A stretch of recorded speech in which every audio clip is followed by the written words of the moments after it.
안녕하세요. 오늘도 사연살롱을 찾아주셔서 감사합니다. 돌싱 3년차 30대 여성이에요.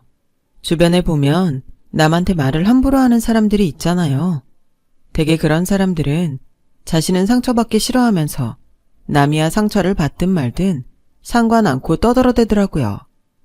저희 시어머니도 그런 사람이었어요. 5년간의 결혼 생활 동안 시어머니한테 말로 받은 상처가 얼마나 큰지 몰라요. 결국 그로 인해 이혼까지 하게 됐고요. 이혼이 확정되던 순간 더는 시어머니 얼굴을 안 보고 살아도 된다는 생각에 그렇게 후련할 수가 없었어요.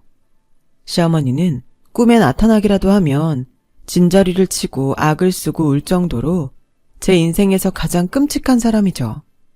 그런데 얼마 전에 시어머니와 의외의 장소에서 마주쳤지 뭐예요.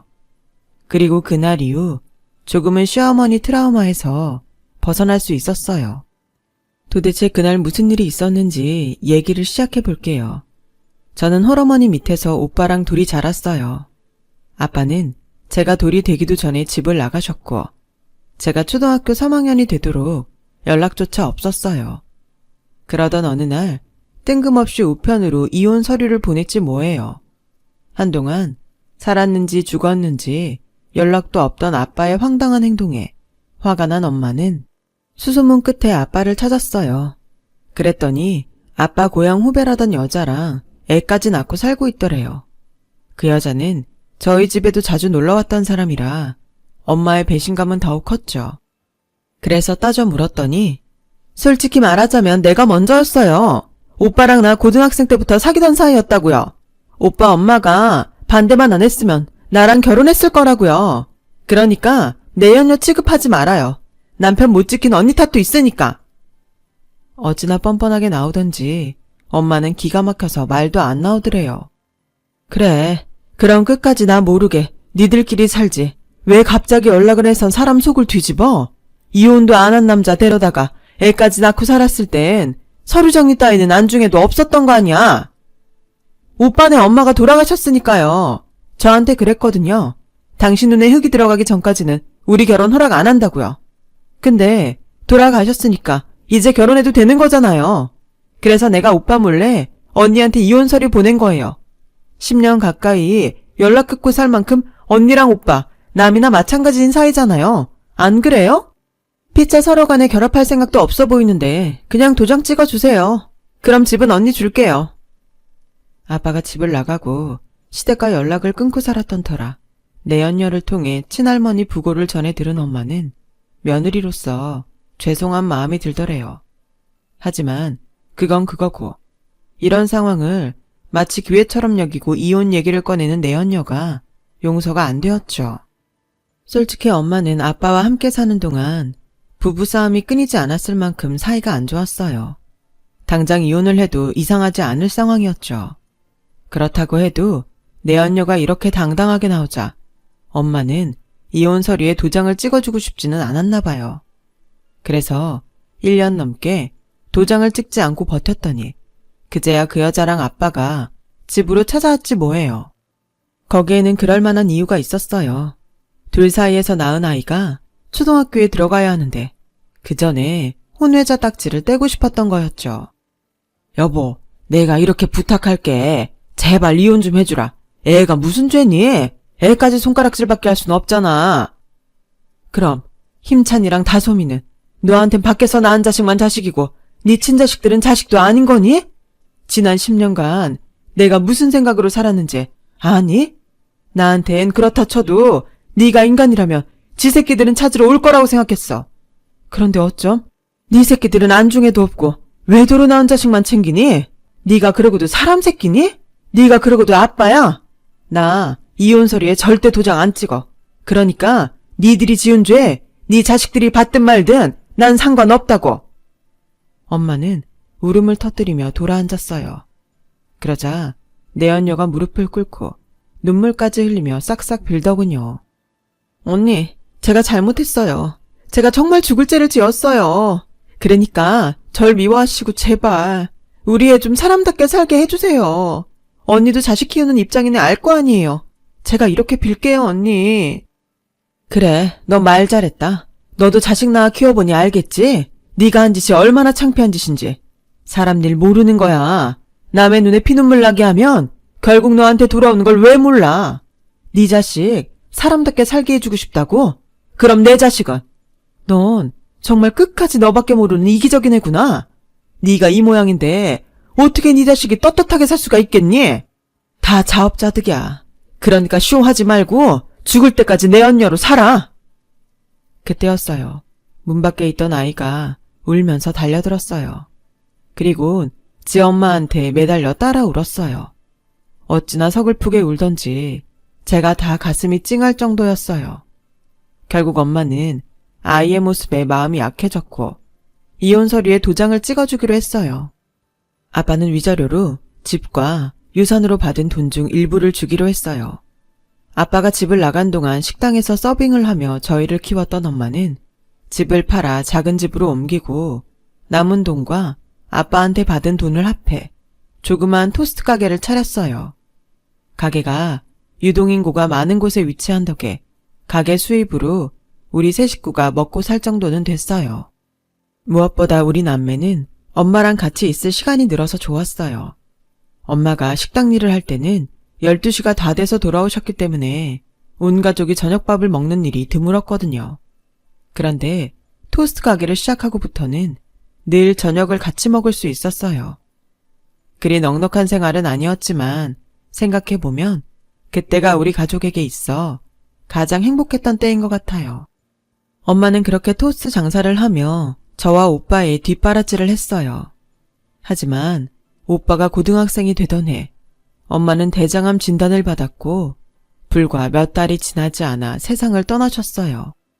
엄마를 잃고 세상에 단 둘이 남은 우리 남매는 눈앞이 캄캄했어요. 그래서 아빠한테 연락을 했더니 저희를 찾아오셨더라고요. 아무리 엄마랑 이혼은 했다지만 저희를 모른 척 할 수 없었던 아빠는 저희 남매를 집으로 데려가셨어요. 아빠 집에 가서 얘기를 들어보니 저희를 집으로 불러들인 사람은 아빠가 아니라 아빠의 내연녀더라고요. 어떻게 애들만 내버려 두겠어요. 언니한테 미안한 것도 있고 내가 힘들더라도 데리고 살게요. 근데 이게 다 내연녀의 계략이었어요. 내연녀는 저희 핑계를 대며 큰 집으로 이사를 하자고 했는데 저희가 살던 집이랑 가게를 정리한 돈을 거기에 고스란히 쏟아부었어요. 결국 엄마의 유산은 그 여자 입으로 들어가게 된 거예요. 그 집에서 사는 내내 오빠와 저는 눈에 가시 취급을 당했어요.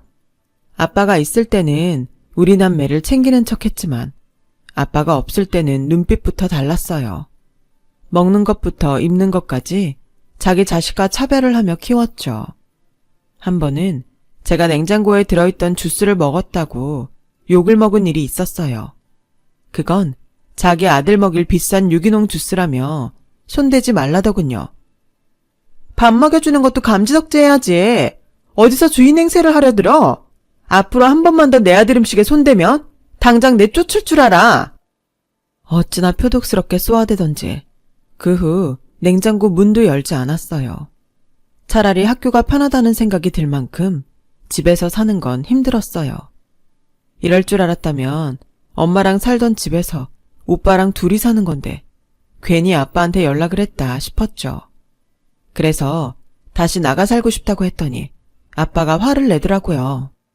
아무리 철이 없대도 그렇지 그걸 말이라고 하니? 아줌마가 니들 생각해 기껏 받아줬는데 고마운 줄도 모르고? 니들이 이러면 아빠 체면에 뭐가 되니? 쓸데없는 소리 하지 말고 공부나 해. 아빠는 저희 걱정보다는 내연녀한테 미안한 마음이 더 큰 사람이었어요.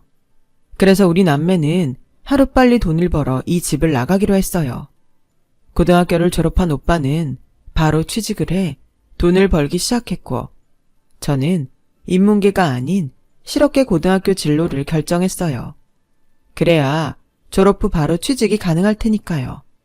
그리고 3년 뒤 오빠가 제대하고 반년쯤 지나 우리 남매는 그 집에서 나올 수 있었어요. 그런 우리한테 내연녀는 지금까지 기껏 키워줬더니 은혜도 모르고 나간다고 한 푼도 주지 말라고 했지만 아빠는 몰래 5천만 원을 챙겨주셨어요. 수중에 있던 돈과 그 돈을 합해 전세 집을 구한 우리 남매는 그 집에서 제가 결혼할 때까지 함께 살았어요. 아빠 집에서 독립하고 5년쯤 지났을 때 오빠는 같은 직장 경리과에서 일하던 직장 동료와 결혼을 했어요.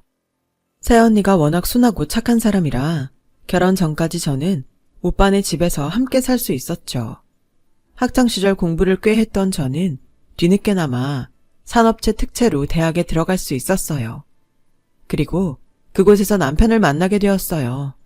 남편은 대학원에 다니며 저희과 조교일을 하고 있었는데 키도 크고 말끔하게 생긴 반면 성격이 꼬장꼬장해서 여학생들 사이에선 삼초 왕자로 불리고 있었어요.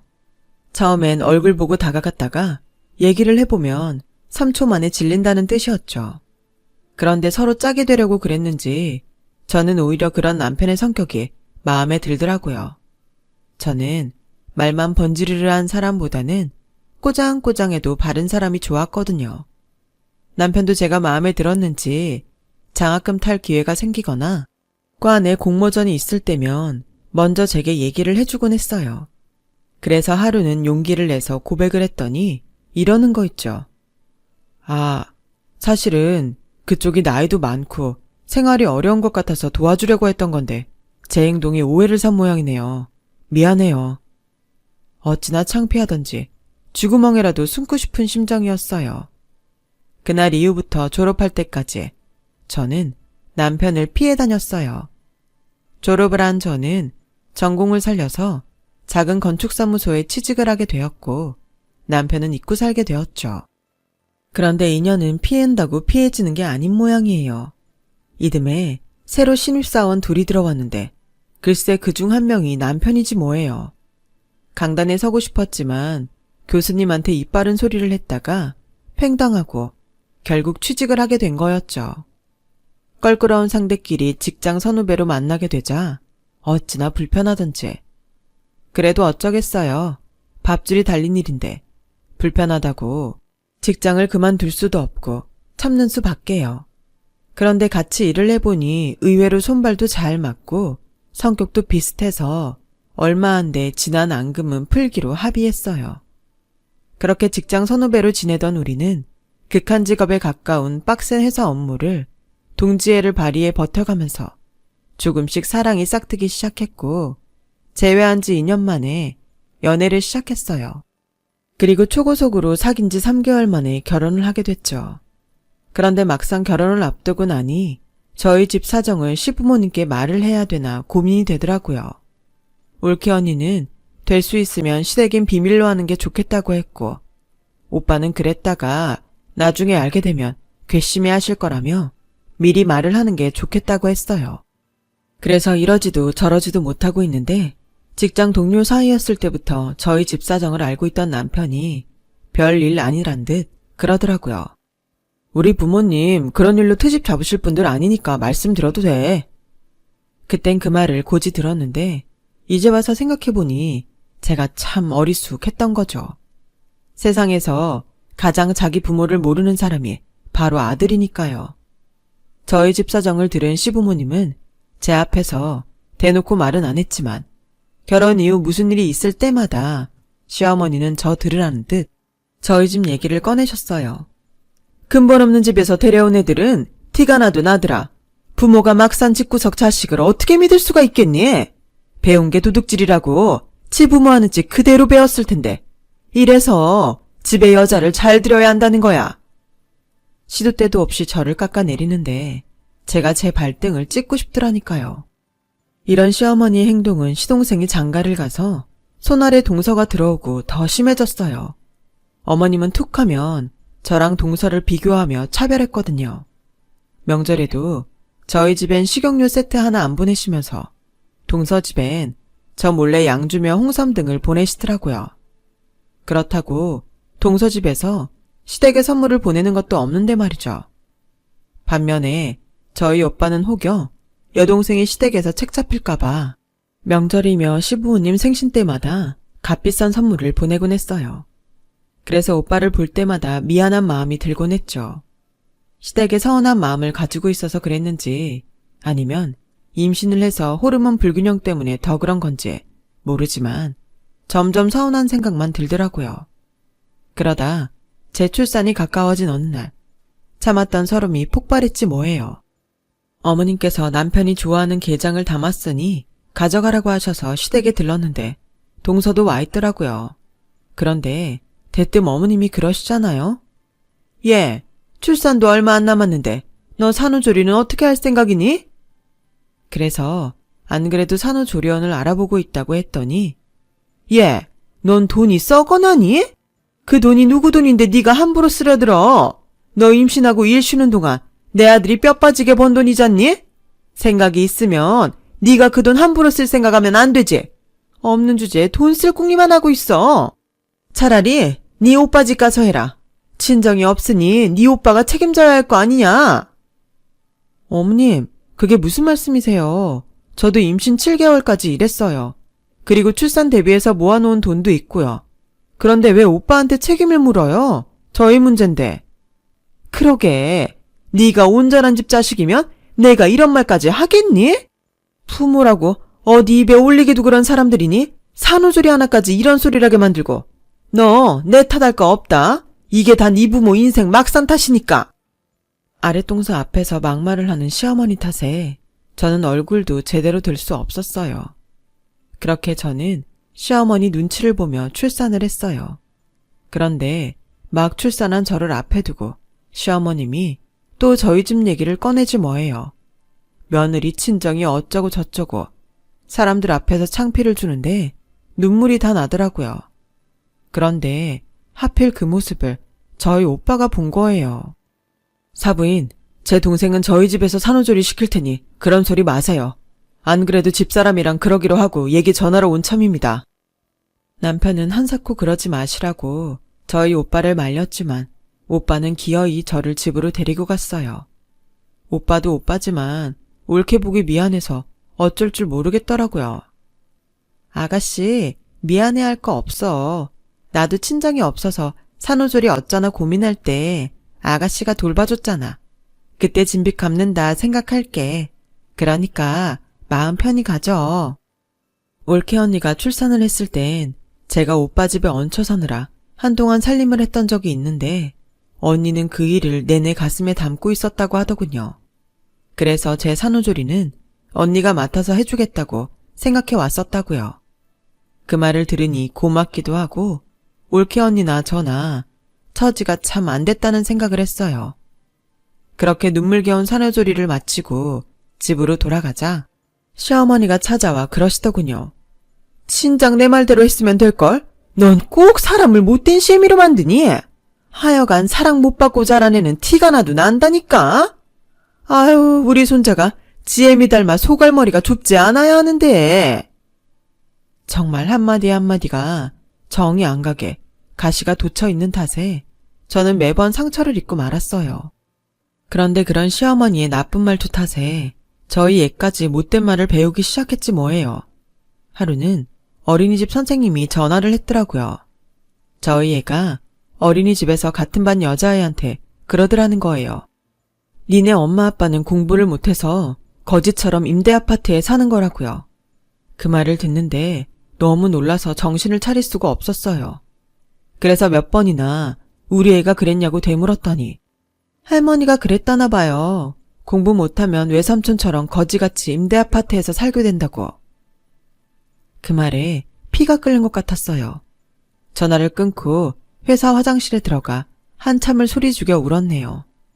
평소 애 앞에서 얼마나 저희 친정 욕을 해댔으면 애가 밖에서 그런 소리를 친구한테 했을까 생각하니 소름이 끼치고 치가 떨렸어요. 일단 반차를 내고 아들과 함께 제 아이가 상처 입힌 같은 반 여자의 집에 찾아가 사과를 했어요. 여자아이 엄마는 어려서 뭘 몰라 벌린 일이니 문제 삼지 않겠다고 했지만 눈에는 눈물이 핑 돌아 있더라고요. 그 모습이 마치 제 모습 같아서 울컥하더라고요. 집에 와서 아들한테 단단히 주의를 준 저는 남편이 퇴근하자마자 오늘 있었던 일을 전했어요. 그리곤 앞으로 시댁에 왕래를 안 하겠다고 했죠. 그게 무슨 말 같지 않은 소리야. 애가 잘못한 일 때문에 우리 집에 안 간다니 그게 말이 되냐고. 그리고 그게 어떻게 우리 엄마 탓이야? 애 교육 잘못시킨 건 네 탓이지. 너 매번 이러는 거 자격지심이야. 막말로 재수 씨는 안 그러는데 너만 우리 엄마 말에 예민하게 굴잖아. 니네 집 사정 그런 거 엄연히 니네 부모님 탓인데 왜 나랑 우리 가족이 피해를 입어야 해? 우리 집에 가기 싫으면 너만 가지 마. 준이는 우리 집 자손이지 니네 집 자손은 아니니까. 뭐? 성만 김씨면 니네 집 소유냐? 낳고 기른 사람은 엄연히 나야. 그리고 애 앞에서 할 말 못할 말 못 가린 거 니네 엄마라고. 자격지심이라고? 너희 엄마가 하는 말 너도 들었으면서 그딴 소리라니? 넌 그렇게 사리 분별이 안 돼? 아무리 팔은 안으로 굽는다지만 네가 옳고 그른 것도 구분 못하는 똥멍청인 줄은 몰랐다. 너나 니네 엄마나 똑같은 인간이야.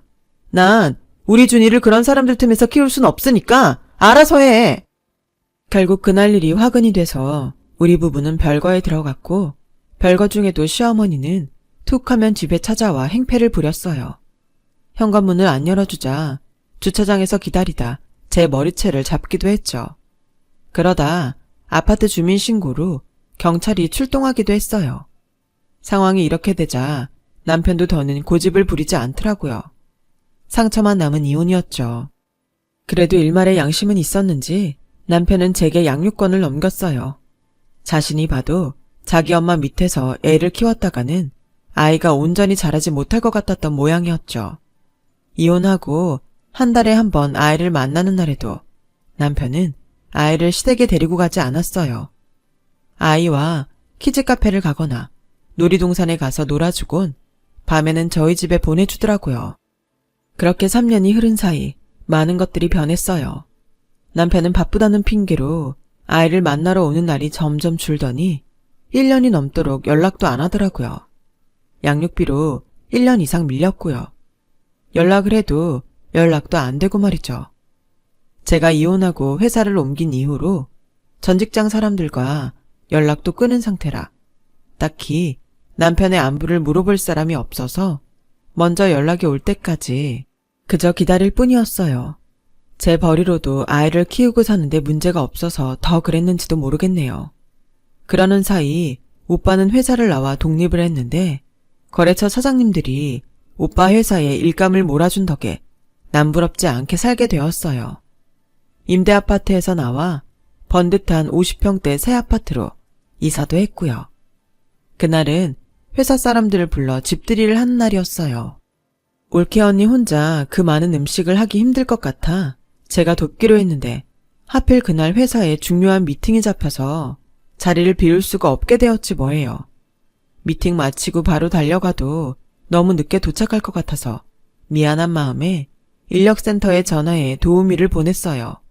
그리곤 부랴부랴 달려갔는데 글쎄 안에서 오빠 목소리가 들리지 뭐예요. 엄청 화를 내며 소리를 지르더군요. 그래서 달려들어가 봤더니 세상에 전 시어머니가 떡하니 와있지 뭐예요. 그런데 차림이 불과 3년 전과는 완전 달라져 있더라고요. 게다가 손엔 앞치마까지 들고 있었죠. 인력센터에서 보낸 도우미가 혹시 어머님이세요? 전 시어머니는 저를 보자 눈이 휘둥그레져선 어쩔 줄 몰라 했어요. 네가 여긴 왜 와 있냐? 왜요? 내 동생이 지 오빠 집에 오면 안 됩니까? 전 사부인이야말로 내 집엔 무슨 일입니까? 아직도 또 내 동생한테 몹쓸 짓 하려고 온 거냐고요? 저요, 이젠 안 참습니다. 내 동생이 그 집 아들이랑 이혼한 판에 내가 참을 이유가 뭐 있겠습니까? 어디 내 앞에서도 성질대로 해보시죠. 어디 한번 해보라고요. 오빠는 핏대를 세워가며 소리쳤어요. 오빠, 그런 거 아니야. 내가 인력센터에 도우미 아줌마 불렀어. 일하러 오신 거라고. 그러자 전 시어머니는 바들바들 떨리는 손으로 종이 가방에 앞치마를 구겨 넣으며 도망치듯 현관으로 종종 걸음을 쳤어요. 그러자 오빠가 막아서며 한마디 했죠. 그냥 가면 어떡합니까? 우리 집에 일하러 오셨다면서요? 그럼 일하고 가세요. 제가 예정을 생각해서 수고비는 두둑히 챙겨드릴 테니까요. 그러자 전 시어머니는 꽁지가 빠지게 현관문을 빠져나갔어요. 이후 지인을 통해 들어보니 아버님이 사기를 당하는 바람에 집이 망했다고 하더라고요. 아버님은 어떻게든 회사 부도는 막아보려고 사채까지 끌어다 쏟아부었지만 그 바람에 오히려 빚만 더 커져서 남편 퇴직금까지 다 털리고 길바닥에 나앉았다고 하더군요. 그게 1년 전이니까 남편이 양육비를 보내지 않은 그 시점부터인 것 같아요. 10년이면 강산이 변한다고 이혼한 지 불과 3년 만에 이렇게 인생이 역전될 수도 있더라고요. 그날 오빠는 10년 묵은 채증이 확 내려가는 기분이라며 엄청 좋아했어요. 물론 저도 약간의 희열을 느낄 수 있었고요. 그러면서도 한편으론 앞으로 더 착하게 살아야겠다는 생각도 했습니다. 악하게 산 사람은 언제고 자신이 지은 죄값을 톡톡히 받기 마련이니까요. 지금까지 제 사연을 들어주셔서 감사합니다. 들어주신 모든 분들 주변에 좋은 인연들과 항상 꽃길만 걸으시길 진심으로 바랍니다. 여러분, 사연 댓글에 응원과 현명한 조언 부탁드려요. 좋아요와 구독은 저에게 큰 힘이 됩니다. 오늘도 좋은 일 가득하세요.